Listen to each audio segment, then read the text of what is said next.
Lesson 2. Your hitch system. Understanding your hitch system involves confirming weight ratings and sizes of various hitch system components.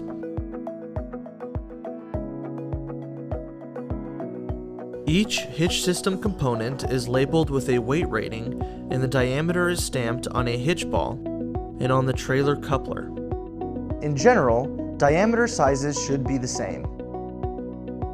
For example, a 2-inch coupler generally requires a 2-inch hitch ball. Each component will either have the rating stamped on it or on a decal. All hitch component ratings must be higher than the total expected weight of the trailer and its cargo.